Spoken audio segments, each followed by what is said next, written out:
Това е един от най-предпочитаните семейни автомобили в България, Nissan X-Trail трета генерация.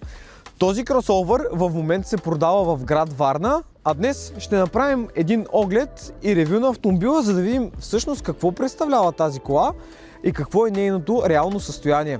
А в описанието на видеото ще откриете обявата към нея. Аз съм Страцимир, а вие сте Скарчек. Днешният автомобил, който сме приготвили, е Nissan X-Trail трета генерация T32 Facelift, произведен в недалечната 2019 година. Автомобила е оборудван с двойка DCI двигател, който е с 177 конски сили и 380 Нм въртящ момент. X-Trail се продава от частно лице и е с най-високото ниво на оборудване, наречено Tecna. При този модел Nissan оборудванията са няколко, като започваме с Vizia, което е базовото ниво, Agenta е средното ниво, N-Connect е високото ниво и Tecna е най-високото ниво на оборудване. Тази кола се продава с допълнително поставени релси и багажник в горната част на автомобила. Външният вид е доста запазен на автомобила, но все пак имаше няколко забележки, които видяхме, като по ръбовете на шофьорската врата имаше малки следи от дръскотини, имаше залепено тиксо, или поне така изглеждаше на задната дясна врата, не знаем защо е залепено там. Предната броня ниско в дясната част има леко олющване на боята и имаше малко разминаване на самата броня с десния калник на щипките. Но това е, друго не забелязахме като нехарактерно за колата. Собственика предоставя автомобила с чифт зимни гуми с размер 225 на 65 на 17 и още един чифт летни гуми 18 заедно с джанти.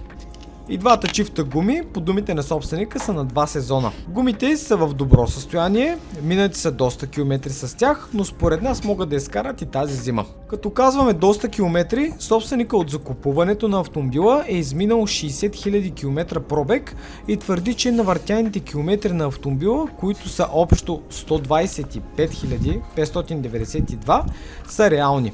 Тъй като е втори собственик, а автомобила го е закупил през 2021 година, като тогава е бил внесен от Швейцария. Спирачките са си стандартни вентилирани дискове и няма тръбове по тях.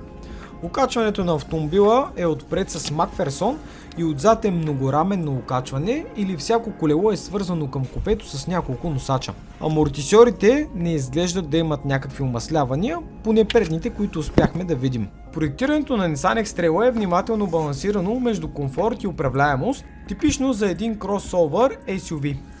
Окачването е настроено по-меко, за да абсорбира неравностите по пътищата и да осигурява плавно и удобно возене. Също така X-Trail разполага с достатъчен пътен просвет от 210 мм, или това е разстоянието между земята и дъното на автомобила, което го прави способен за лек офроуд, преминаване през неравни пътеки и се справя доста добре през зимните условия.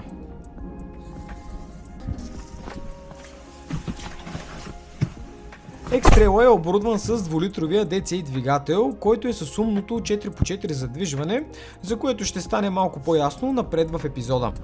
Добре познатият M9R, който се слага не само в моделите на Nissan, но и в множество от автомобилите на Renault.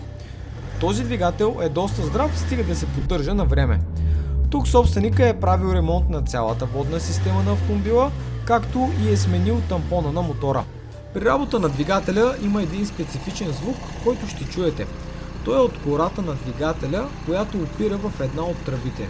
Не е от самия двигател. А сега ви оставяме да чуете как работи той.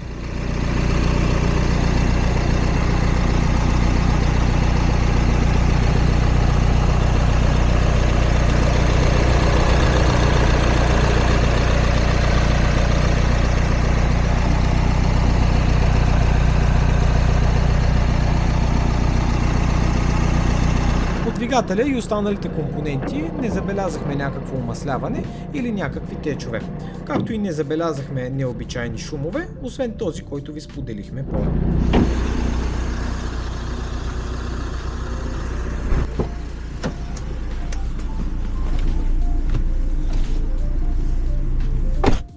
На осветлителната система на автомобила отпред Nissan са усъвременили този SUV, като са ползвали LED фарове за дълги и къси светлини. Имаме стандартни светлини за мигачи и халогени. Отзад имаме отново LED стопове, като тук при фейслифта фаровете, както и стоповете, имат друга форма и предимството е, че винаги са LED. Пренасяме се в интериора на автомобила и както по-рано казахме, че тук оборудването е Tecna, което е най-високото и имаме цялостен кожен салон, почти всички екстри, като липсват Distronic, Keyless и електрическия багажник. Вярваме, че от първият собственик при конфигурацията на автомобила просто са премахнати или за точно този модел е произведен без тях, но всичко останало си го има. Проверяваме електрическите прозорци, централното заключване от шофьорската врата и регулирането на страничните огледала, които системи си работят без проблем.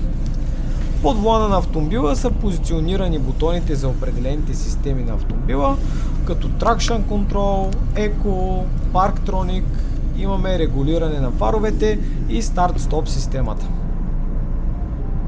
Мултифункционалният волан на автомобила не работи както трябва, просто при натискането на бутоните не са калибрирани с начина, по който трябва да работят, но все пак реагират. Отляво на волана имаме два бутона за регулиране на яркостта на борд компютъра, което е доста удобно.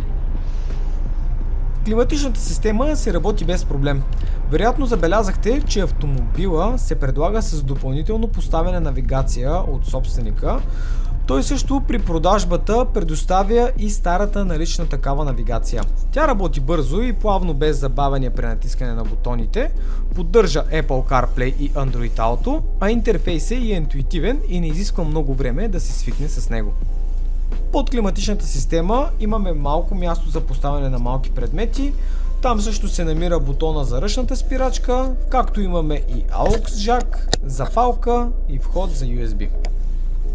Зад скоростният лост са разположени два къп холдера и както по-рано споменахме, че този SUV е оборудван с умна система за 4x4 или 4x4i, като може да се шофира само напредно. Имаме опция Auto, при която автомобила сам преценява дали да прехвърли мощността на задните колела. И имаме опция Lock, при която вече предаването е 50/50, за да може при по-необичайни ситуации автомобила да се справи с тях. Разполагаме също и с подгрев на двете предни седалки, но нямаме обдухване. Подлакътника е доста удобен при шофиране, волана може да се наглася както е удобно на шофьора, има доста ход на движение и една от може би най-интересните екстри за този модел е именно панорамния таван. Както се вижда, моторчетата работят без проблем, няма някакво забавяне, както и няма течове. Любопитно е, че още през 50-те години някои автомобили са се здобили с големи стъклени покриви, предназначени да внасят повече светлина в купето. Днес панорамните тавани са една от най-желаните екстри, символ на комфорт, простор и модерно автомобилно изживяване. Друга интересна екстра са тези малки лампички, които всъщност са много важни, защото те сигнализират за навлизане на автомобил във вашата сляпа точка при шофиране.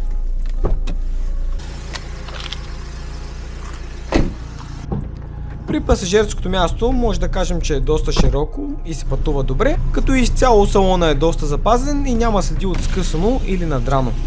Освен това, собственика ни уведоми, че е водил автомобила на освежаване на кожата, което е плюс.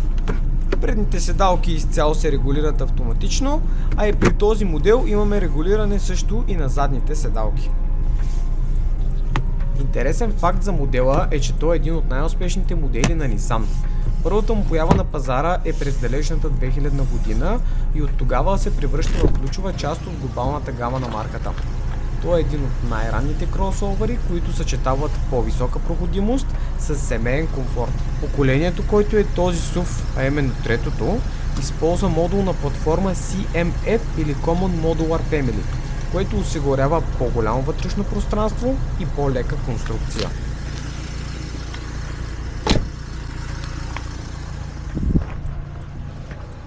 Отзад салона е в много добро и запазено състояние. SUV-то предлага изключително просторно купе, което го прави напълно подходящо за дълги пътувания.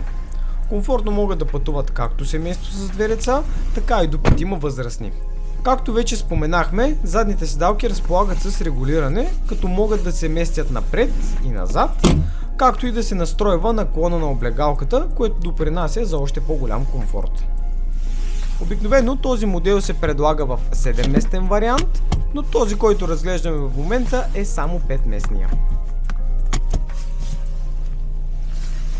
Колата се продава с 2 чифта стелки, като единият комплект е оригинален за модела. Също отзад автомобила е оборудван с ISOFIX система, който прави поставянето на една или дори 2 детски столчета напълно безпроблемно, тъй като и двете задни седалки разполагат с този ISOFIX. Автомобила има платен технически преглед, гражданска отговорност, винетка и има платено каско. Още един интересен факт е, че задните врати на X-Trail се отварят по-широко от нормалното, което улеснява качването и слизането на пътници, особено на деца и ако пренасяте по-големи предмети на задния ред седалки.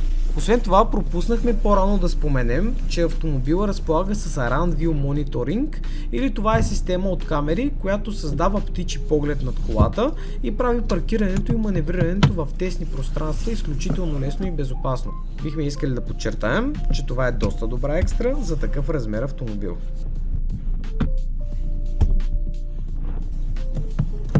Тук вратата няма някакъв проблем с отварянето отвътре, просто е включено детското заключване.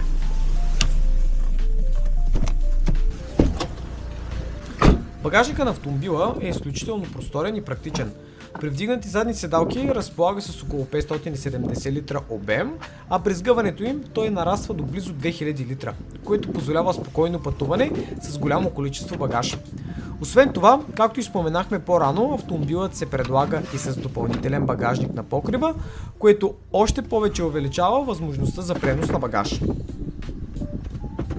Nissan очевидно залага на практичността. Подът на багажника е добре организиран и позволява пластмасовият елемент да се използва на 2 нива, примерно преспокойно може да се ползва като малка масичка. Има предвидено място за резервна гума, както и малки отделения за инструменти и дребни вещи. А отзад е налично и 12 волтова запалка, която може да е от полза. Преминаваме към шофирането на автомобила, за да видим как се справя SUV-то в пътна обстановка.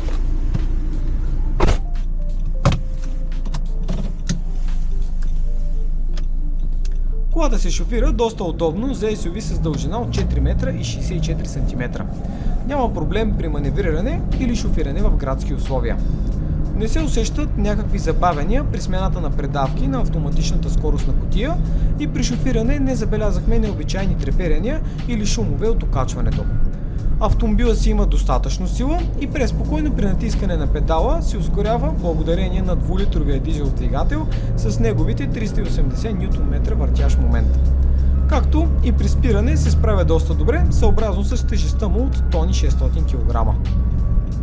Като обобщение може да кажем, че автомобил е отличен избор като за семейства, така и за хора, които ценят пространството и удобството при шофиране и пътуване.